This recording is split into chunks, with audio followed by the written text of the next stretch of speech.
Bueno, pues buenos días a todos. Espero que se me esté oyendo bien y que todo el mundo pueda ver la presentación. Creo que está saliendo todo, por lo menos correctamente.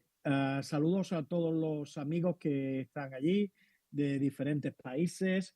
Es un placer estar con vosotros hoy virtualmente aquí para hablar sobre monoclonales en EPOC, o fármacos biológicos en EPOC, porque realmente creo que se abre un nuevo horizonte en el tratamiento. Uh, Aquí, vale. Y como decía, bueno, estos son mis conflictos de intereses que, por supuesto, afectan a esta presentación. Como bien han dicho también, soy miembro del Comité Científico de GSPOC, no soy la voz de GSPOC ahora, pero es verdad que mis opiniones también pueden estar sesgadas por eso.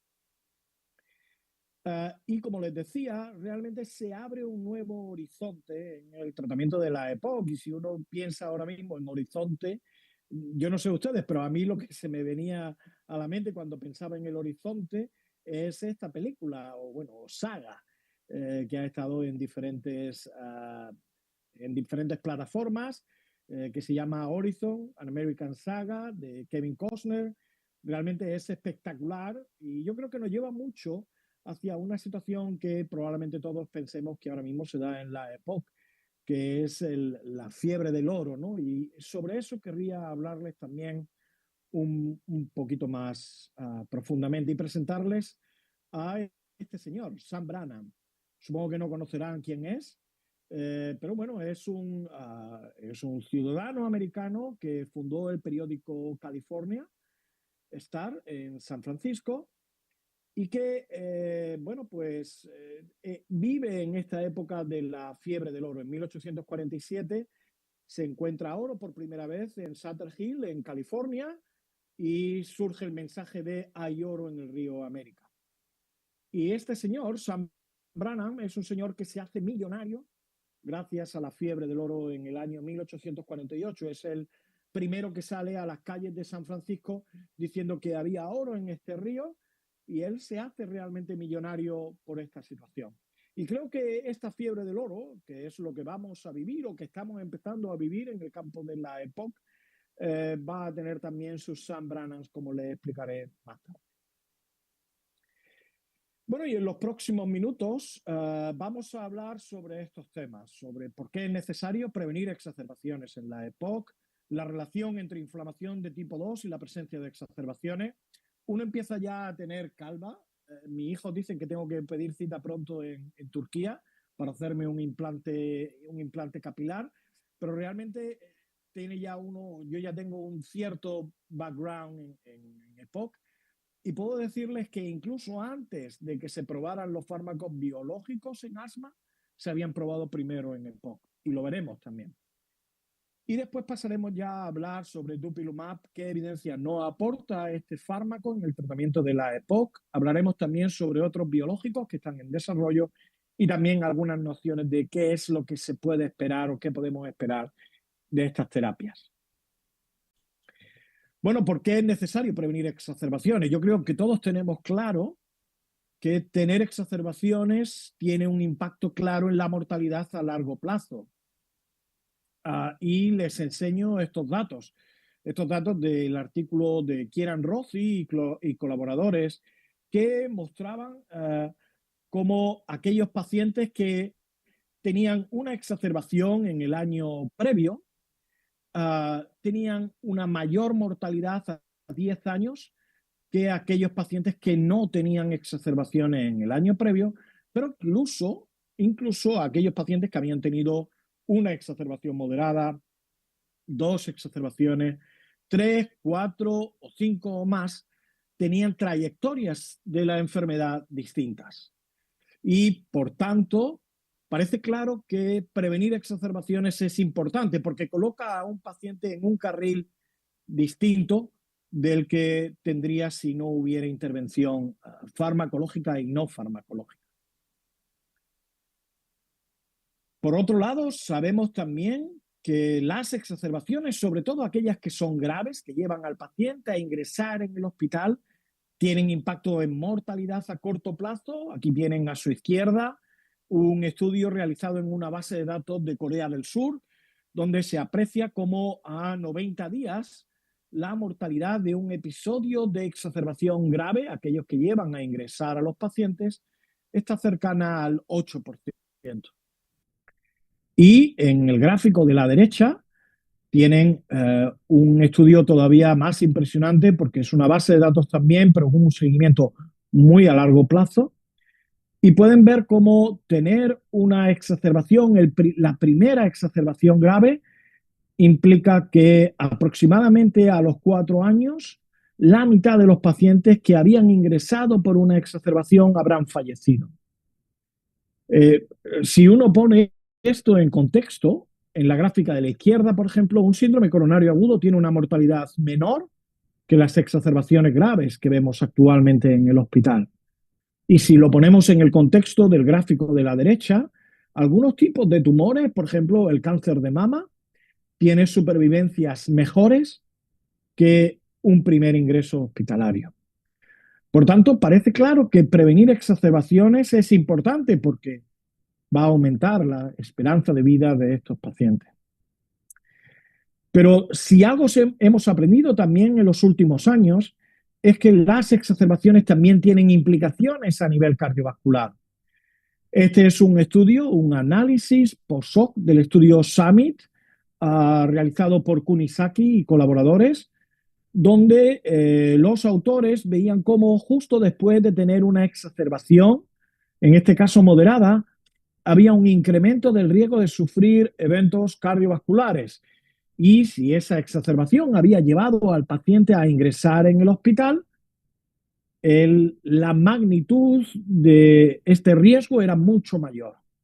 Claro, esto eran análisis post-hoc de un ensayo clínico. Estos datos se han confirmado también en estudios recientes, como por ejemplo el estudio Exacos, donde pueden ver cómo en diferentes países este patrón es bastante similar a lo descrito en el gráfico de la izquierda. En las primeras semanas, después de una exacerbación moderada, sobre todo si además es grave, hay un incremento del riesgo y ese incremento del riesgo de eventos cardiovasculares se mantiene hasta casi un año de seguimiento. Y tenemos buenos fármacos para tratar la EPOC, eso es cierto. Pero a pesar de utilizar, por ejemplo, triple terapia, que es la medida actualmente farmacológica que reduce más exacerbaciones, va a haber pacientes que seguirán sufriendo exacerbaciones. Estos son los datos del estudio IMPACT y del estudio ETHOS, ambos de triple terapia en pacientes con EPOC. En el mejor de los casos, que es un paciente que esté en triple terapia, aproximadamente en un año la mitad de ellos van a tener una exacerbación moderada o grave. El mismo dato pueden observarlo también en el estudio ETHOS. Y todos sabemos que hay pacientes que a pesar de un tratamiento farmacológico inhalado óptimo, siguen teniendo exacerbaciones. De hecho, esto ha sido estudiado también en diferentes artículos. Por ejemplo, en la izquierda ven un estudio observacional de cohortes de Reino Unido, donde los autores evalúan cuánto tiempo pasa un paciente con EPOC desde el momento del diagnóstico hasta que recibe triple terapia. Y el mensaje es que aproximadamente a los 5 años, más del 80% de los pacientes ya están recibiendo triple terapia, independientemente del grado Gold, aquí viene la Gold antigua, del grado Gold que tuvieran en el momento del diagnóstico. Esto lo que nos está diciendo es que hay una clara necesidad de prevenir exacerbaciones y mejorar el estado de salud de estos pacientes. Y el tratamiento farmacológico llega a un punto por encima del cual necesitamos algo más. Esto también lo vimos con Marc Miravilles y algunos otros investigadores en un estudio realizado en España y pudimos ver cómo pacientes con EPOC que recibían triple terapia seguían teniendo exacerbaciones. Y el tener más de 150 eosinófilos o menos de 150 eosinófilos también diferenciaba algo los pacientes. pero en general hay pacientes que siguen teniendo exacerbaciones, a pesar de que uno introduzca todo el tratamiento y ponga toda la carne en el asador, y esto es como para un argentino probablemente le sonará familiar, poner toda la carne en el asador, toda la medicación posible, van a seguir teniendo exacerbaciones. De hecho, en una auditoría de consultas externas de neumología, el estudio EPOCONSUL, en el que yo participé junto a la profesora Miriam Calle, se pudo ver esto precisamente, que había un grupo de pacientes, sobre todo pacientes de alto riesgo, que llamaríamos exacerbadores, donde aproximadamente un cuarto de los pacientes no estarían controlados y seguirían teniendo exacerbaciones. A pesar de ello, realmente no había muchos cambios en el tratamiento, probablemente porque ya habían llegado al tope de tratamiento y no había nada más que ofrecerle a estos pacientes. ¿Qué relación hay entre la inflamación de tipo 2 y la presencia de exacerbaciones? Bueno, esto es un tema ahora mismo muy de debate porque clásicamente se pensaba que los pacientes con EPOC tenían una inflamación de, diríamos, de tipo 1 o TH17. Realmente actualmente sabemos que hay algunos pacientes con EPOC que tienen una inflamación de tipo 2 sin que tengan asma bronquial y a veces ni siquiera sin una historia clara de asma bronquial en la infancia. Son pacientes que su patrón inflamatorio es este tipo, aunque no sabemos muy bien qué lleva a que unos pacientes tengan inflamación tipo 2 y otros no la tengan. Lo que sí tenemos actualmente son datos que nos dicen que independientemente yo creo que de la población que busques, cerca de un tercio de los pacientes tendrán inflamación de tipo 2, medida solamente por recuento de eosinófilos, más de 300 eosinófilos. Y también sabremos que cuando hay mucha variabilidad en los niveles de eosinófilos, esto habitualmente se asocia a una mayor tasa de exacerbaciones. Sobre la influencia de los biomarcadores tipo 2 o de inflamación tipo 2 y la aparición de exacerbaciones, nuestro grupo también ha publicado diferentes artículos. Este tal vez es uno de los que más personalmente me gustan, porque lo que medíamos era qué pasa, no solamente ya si tienes los eosinófilos en sangre periférica altos, sino otro biomarcador de inflamación tipo 2, como es el óxido nítrico en el aire exhalado, el feno, lo tenías alto. Feno alto en EPOC debería ser más de 20 partes por billón. Y lo que veíamos en esta cohorte de cerca de 300 pacientes es que aquellos pacientes que tenían algún biomarcador alto tenían un mayor riesgo de exacerbaciones durante un año de seguimiento. Y esto era independiente de otras variables como el grado GOL, la edad, el tabaco, etcétera. Y como les decía, uno ya tiene un poco de calva y empieza a caérsele el pelo y se acuerda de los estudios iniciales de biológicos en EPOC, porque hemos tenido varios intentos de que fármacos biológicos entraran en el campo de la EPOC, algunas veces con resultados, diría, aceptables y otras veces con resultados que han sido un total fracaso. Les voy a poner unos cuantos ejemplos. Este es el primer trabajo. Es un estudio en el que se miraba infliximab, un fármaco anti-TNF-alfa, y sabemos que los pacientes con EPOC, algunos de ellos tienen TNF-alfa elevado. Bueno, pues se estudió en pacientes con EPOC, en 234 pacientes con EPOC. Yo no sé exactamente en aquel momento qué se pensaba que podía hacer un fármaco biológico, pero aquí un error que hubo en el diseño de este estudio fue que el objetivo principal era reducir o controlar los síntomas en un paciente con EPOC. Y probablemente el fármaco biológico tiene un efecto que yo diría más acentuado o más evidente en la reducción de exacerbaciones. Los resultados de este estudio fueron negativos, y no solo negativos, sino que hubo alguna señal de efecto adverso, de incremento numérico del riesgo de cáncer, y esto hizo que nadie quisiera probar más fármacos anti-TNF en el campo de la EPOC, por desgracia. Más recientemente, hace casi 10 años, hubo otros intentos, y este, por ejemplo, es un fármaco, un antagonista del receptor de la interleuquina 1, un fármaco que sería parecido a lo que hemos empleado en el COVID como anti-interleuquina 1. Y el resultado de este estudio fue que no prevenían más exacerbaciones. Curiosamente, a pesar de que tenía actividad biológica, disminuía las cifras de leucocitos, disminuía los niveles de PCR y diría que disminuía, aunque poco, los niveles de fibrinógeno. Yo creo que esto realmente nos abre una puerta, un reto realmente a pensar que puedes tener actividad biológica pero no tener eficacia en exacerbaciones. Posteriormente hemos tenido otros intentos, y probablemente ustedes lo conozcan, son los estudios en fase 3 de mepolizumab, los estudios METREX y METREO, donde incluyeron a pacientes con EPOC y intentaron hacer lo que se llamaba un análisis por intención de tratar. Y los resultados yo diría que eran inconsistentes.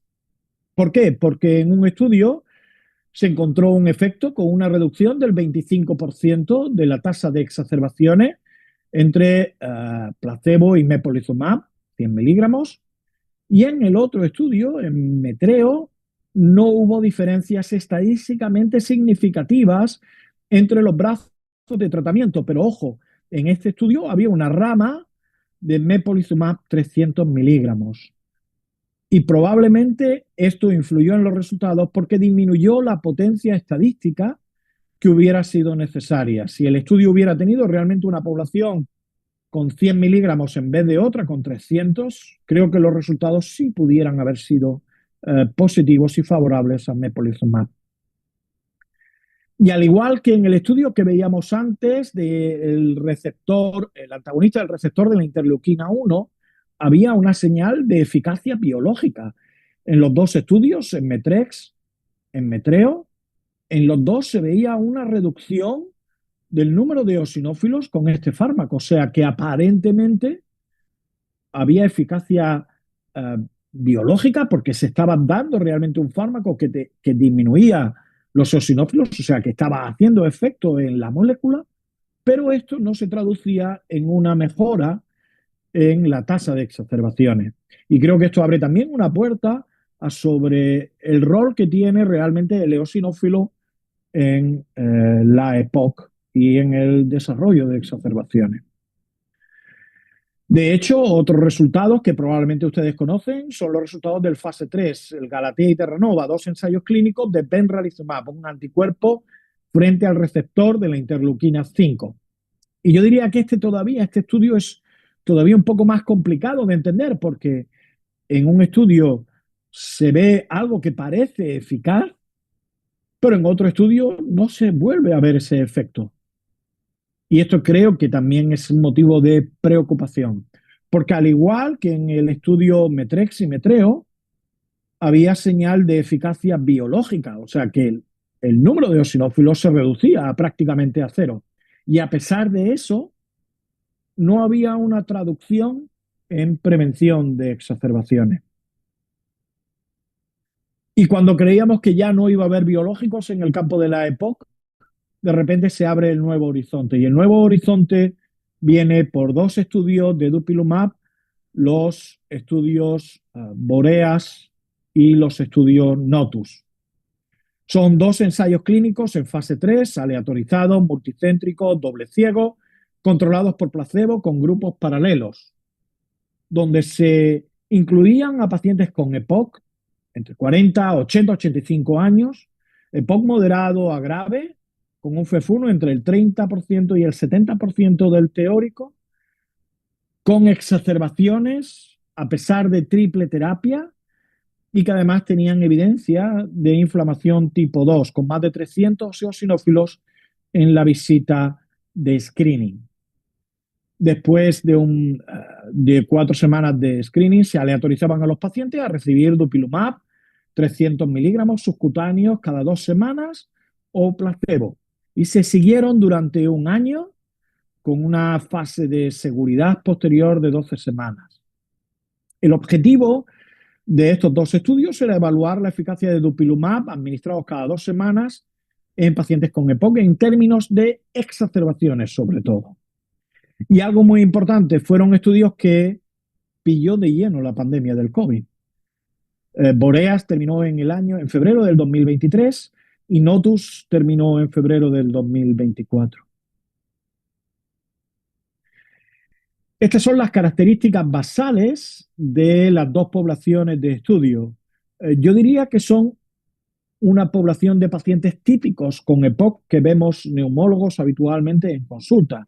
Pacientes en torno a 65 años, un buen grupo de ellos eran fumadores activos, cerca de un 30%, cerca de un 30% también tenían evidencia de enfisema y la gran mayoría estaban utilizando triple terapia y a pesar de eso tenían exacerbaciones.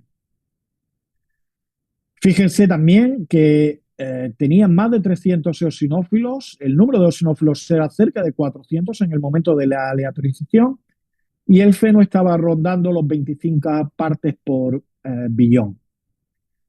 Y el número de exacerbaciones, por supuesto, pues también era el esperado porque tenían que tener al menos 2 exacerbaciones moderadas o una grave en el año previo. ¿Cuál es el objetivo principal del estudio? Reducir exacerbaciones, valorar si dupilumab reduce exacerbaciones. Y aquí tienen los datos del estudio. Estos son los datos principales. Una reducción del 34% en el estudio Notus, una reducción del 30% en el estudio Boreas, en la relación, en la tasa de exacerbaciones. Estos dos estudios fueron estadísticamente, o los dos resultados, perdón, fueron estadísticamente significativos y es el motivo por el que este fármaco se ha aprobado para el tratamiento de la EPOC, porque son capaces de reducir la tasa de exacerbaciones entre un 30 a 35% comparado con mantener al paciente con triple terapia, que sería el tope del tratamiento inhalado. Si miramos el tiempo hasta la primera exacerbación o hasta la acumulación de exacerbaciones, pueden ver también cómo estas dos líneas se van separando progresivamente. Y aunque el estudio dura un año, a uno le gustaría saber qué pasa después de un año. Probablemente haya un efecto todavía mayor y las curvas se vayan separando de una forma progresiva. Les recomiendo también que vean los análisis de sus grupos, porque nos dan también información de en qué pacientes podemos acertar todavía más, que creo que va a ser un aspecto fundamental en este tratamiento. Y lo que pueden ver es que en aquellos pacientes, por ejemplo, con un feno mayor de 20 partes por billón, la reducción de exacerbaciones será cercana al 48%. Del mismo modo, aquellos pacientes que tenían más de 500 eosinófilos tenían también una reducción que era cercana al 50%. O sea, que hay pacientes que pueden, todavía la reducción de exacerbaciones puede ser todavía más llamativa y por tanto estaremos obligados también a buscarlos. Pero probablemente lo más llamativo del estudio no es tanto la reducción de exacerbaciones, que es súper importante y que, bueno, pues probablemente estábamos esperando que algún fármaco biológico realmente lo aportara. Personalmente lo llamativo es que este fármaco es capaz también de mejorar la función pulmonar. Y aquí tienen un análisis conjunto de los dos ensayos clínicos, del estudio Notus, el estudio Boreas, y cómo cambia la función pulmonar con respecto a la rama de placebo. Interesantemente, la mejora de la función pulmonar está en torno a 70, 80 mililitros. Alguien diría, no alcanza los 100 mililitros de la diferencia clínicamente importante. Les recuerdo que el beneficio, por ejemplo, de pasar de una monoterapia a una doble terapia broncodilatadora está en torno a 50-60 mililitros.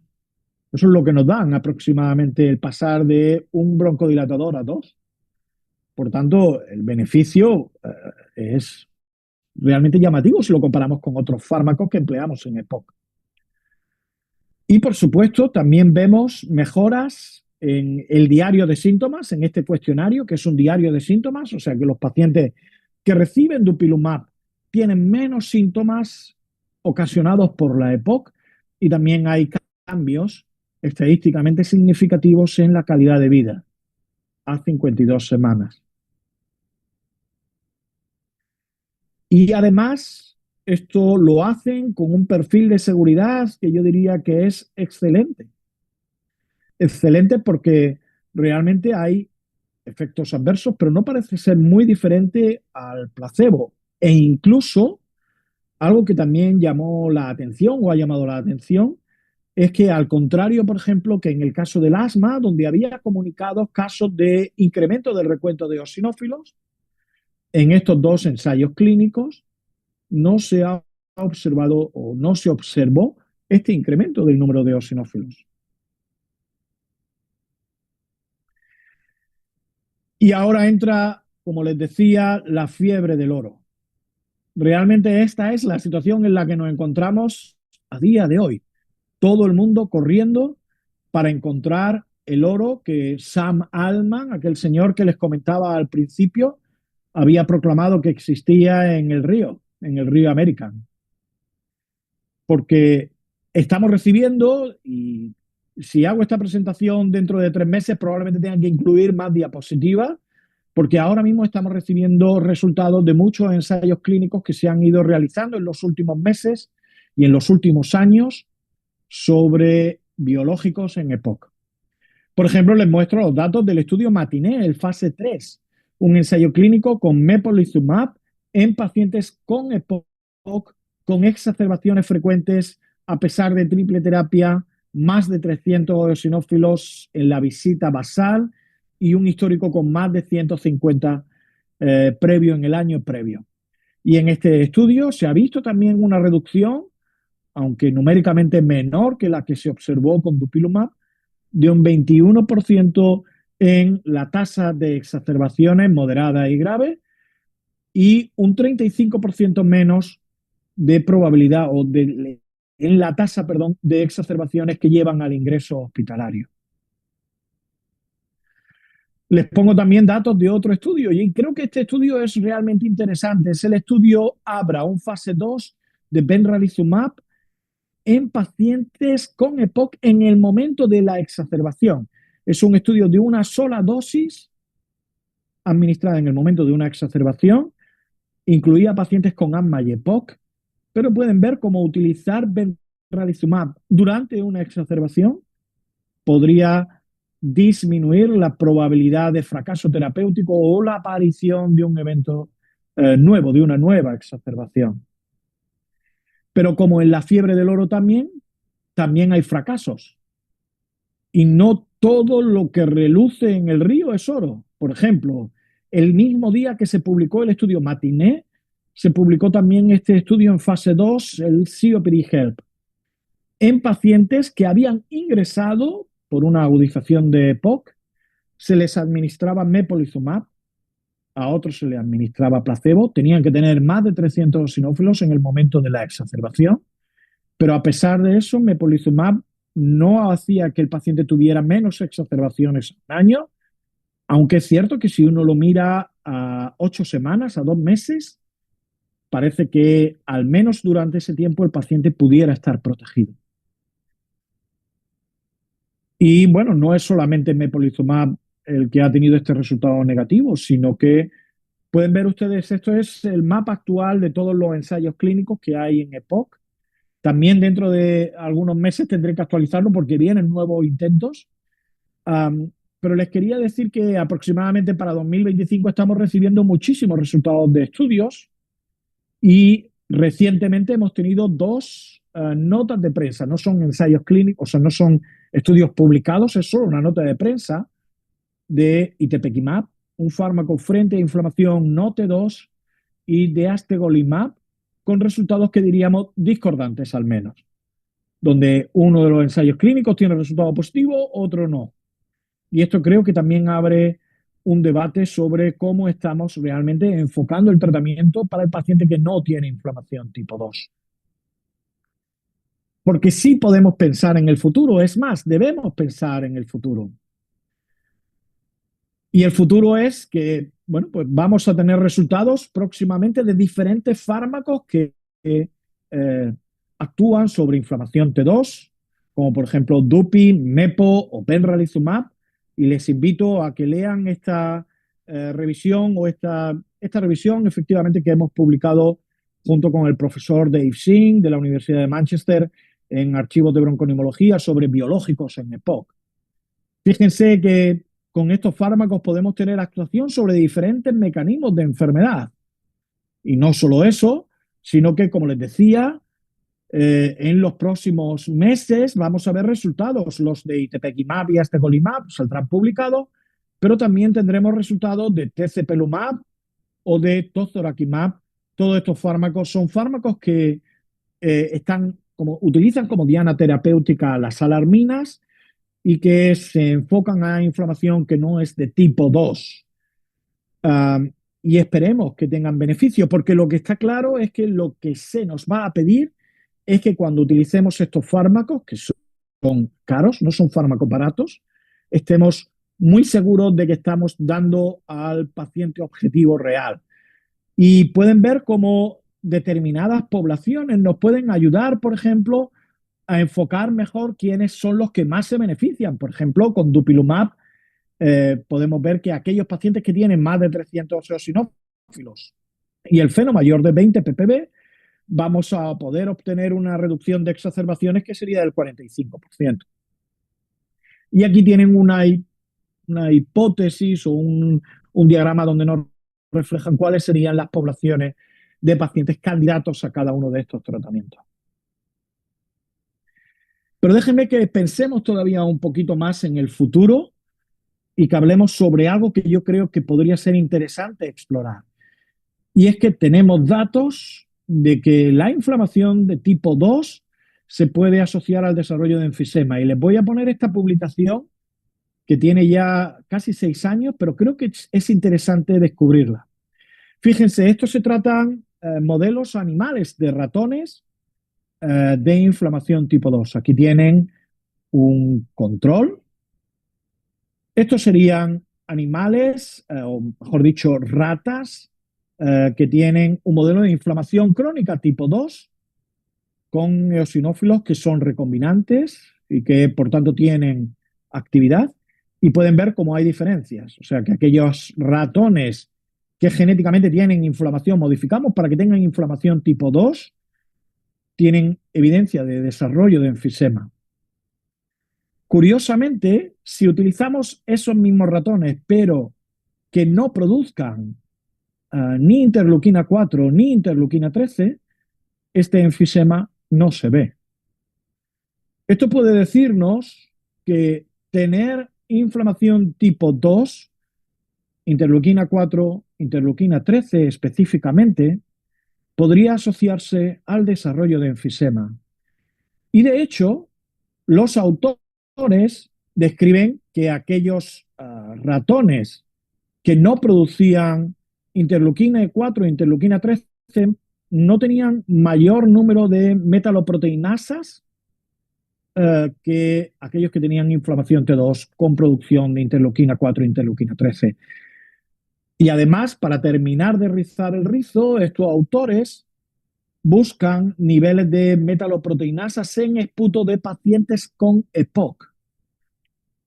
Y ven esto, que aquellos pacientes que tenían enfisema y que tenían además eosinófilos altos en sangre periférica, eran, junto con aquellos que tenían eosinófilos altos en sangre periférica sin enfisema, eran los que tenían los niveles de esta metaloproteinasa más elevados, comparados con aquellos que tenían enfisema sin recuento de eosinófilos altos. Y por tanto, estos autores sugieren que la inflamación tipo 2 podría asociarse al desarrollo de enfisema y por tanto la siguiente lo siguiente que uno podría pensar es, entonces es importante tratar bien la inflamación tipo 2 para prevenir el daño en el órgano. Y eso realmente es algo en lo que tenemos que pensar en los próximos años una vez que Dupilumab pueda administrarse a nuestros pacientes.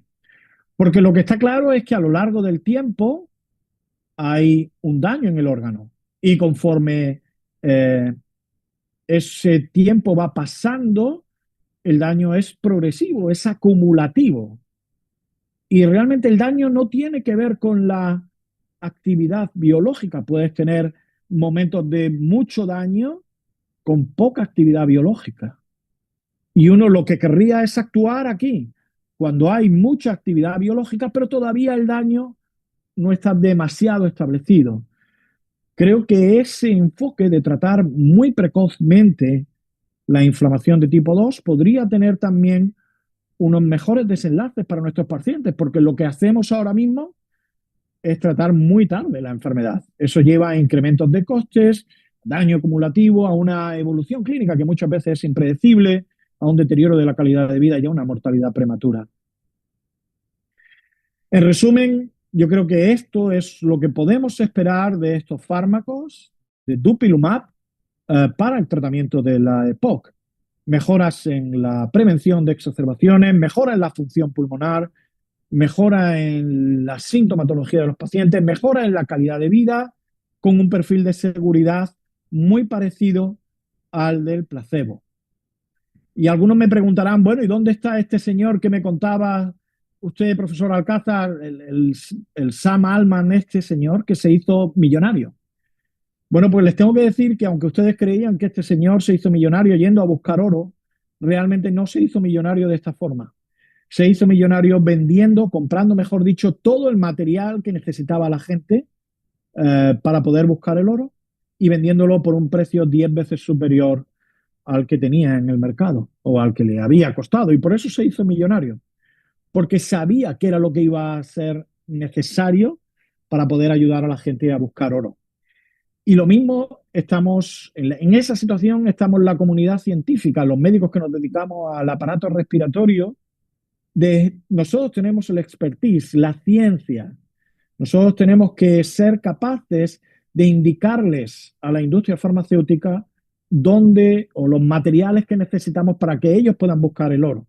El oro en el sentido de encontrar un fármaco que mejore a nuestros pacientes. Y creo que eso es nuestra obligación y nuestra tarea en los próximos meses.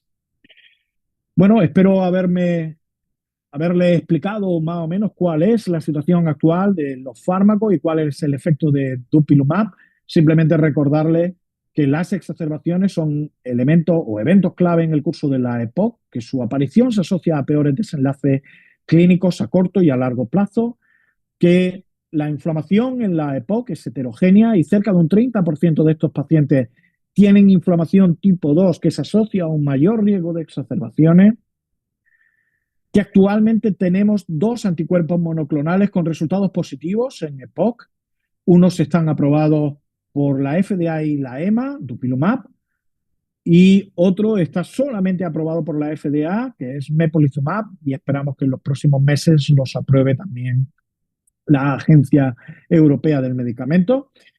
Que Dupilumab ha demostrado de forma consistente, esa sería una clave, una reducción de exacerbaciones, mejora de la función pulmonar, mejora de los síntomas y de la calidad de vida con un buen nivel de seguridad, y que en los próximos años recibiremos los resultados de estos estudios que les he explicado, muchos de ellos en pacientes sin inflamación T2 o con inflamación que no es del tipo 2, pero que esta fiebre del oro habrá que combinarla sobre todo con un expertise científico, con el desarrollo clínico para poder definir cuáles son las poblaciones de pacientes que realmente responden a estos tratamientos.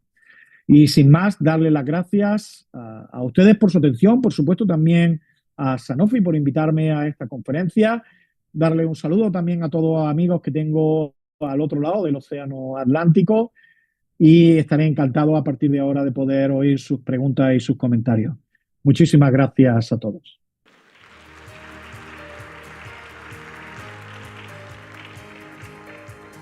Gracias, Bernardino, y que permanezcas en un rato más para la sesión de de preguntas de más al rato. Y ahora vamos a iniciar el segundo bloque y final. Les voy a presentar a Jesús Vázquez y a Ricardo del Olmo. Jesús Vázquez es neumólogo egresado del Hospital General de México, es jefe de